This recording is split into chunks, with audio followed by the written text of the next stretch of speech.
आज मैं आपके साथ कुछ मित्रों के अनुभव शेयर करना चाहूँगा। तो ये मित्र हैं।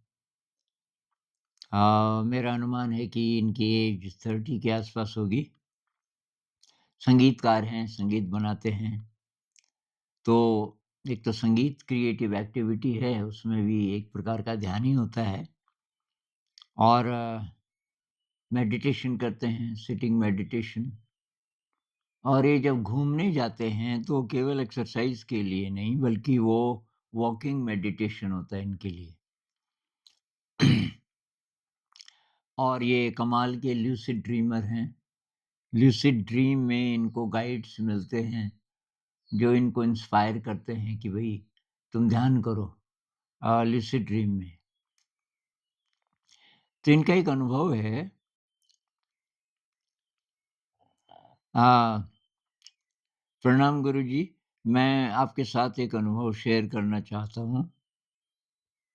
एक अननोन व्यक्ति मुझे वॉकिंग मेडिटेशन के दौरान अक्सर परेशान करता था। कभी बाइक पर ज़ोर-ज़ोर से हॉर्न बजा के, कभी हेडलाइट से आँखों में तकलीफ पहुँचाकर और कभी अजीब-अजीब नामों से बुलाकर। जब मैं उसकी तरफ नहीं देखता था, तो वो जानबूझकर बाइक मेरे बहुत नज़दीक से ले जाता था ताकि शोर मच सके। मुझे इस सब से शरीर में तकलीफ होती थी। चेस्ट, ब्रीदिंग, स्टमक और लेग्स में भारीपन महसूस करता था। मतलब मन फिर भी शांत रहता था। मन में कोई द्वेष भाव नहीं आता था, लेकिन शरीर पर उसका असर महसूस होता था। पर मैं हर बार उसी भावना पर ध्यान लगाता था। तो उस शरीर में जो-जो हो रहा है, उसको वो महसूस करते थे। ऐसे करते हुए लगभग 7 महीने गुज़र गए, लेकिन वो व्यक्ति मुझे परेशान करता ही रहा। एक दिन मैंने उसे बुलाया और कहा, "भाई ज़रा इधर आओ।" जैसे ही वो आया, मैंने शांत स्वर में कहा, "देखो भाई, मैं शांत हूँ, इसका मतलब ये नहीं कि मैं कुछ नहीं कर सकता। मुझे भी ये सब करना आता है। लेकिन मेरा मानना है कि इस दुनिया में नफ़रत से ज़्यादा बड़ी चीज़ है दया, प्रेम और सम्मान। ये सभी हमारी तकलीफ़ को कम करते हैं। मैंने तुम्हारा दुःख समझ मैं तुम्हारा दुःख समझ सकता हूँ।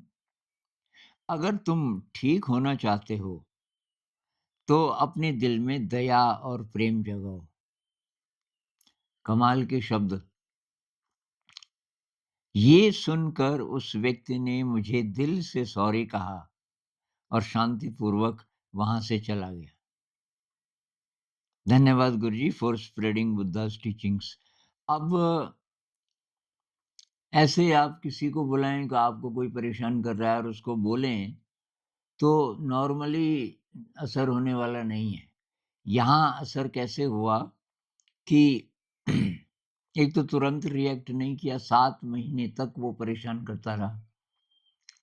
थोड़ा वेट किया कि खुद ही सुधर जाए और जब बोला तो एकदम शांत मन से बोला। तो शांत मन से जब आप बोलते हैं तो उसमें बहुत ज़्यादा शक्ति होती है और उसका फिर असर होता है।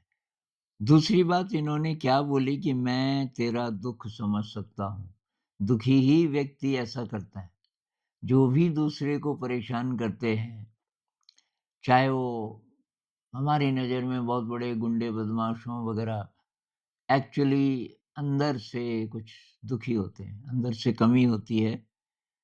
तो कि मैंने उसको ये बोला कि भई मैं तुम्हारा दुःख समझ सकता हूँ और अगर तुम दया और प्रेम से काम लोगे, तो तुम ठीक हो सकते हो।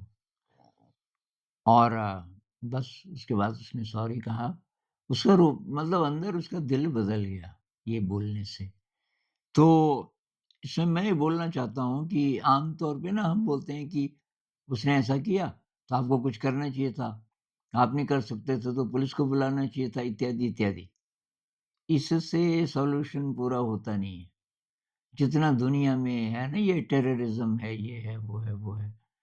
तो जो इस तरीके के लोग हैं, अंदर कुछ कमी होती है, उनको प्रेम नहीं मिला होता, कुछ न कुछ कमी होती है, वो शायद वो भी ना पहचान पाएँ कि क्या कमी है।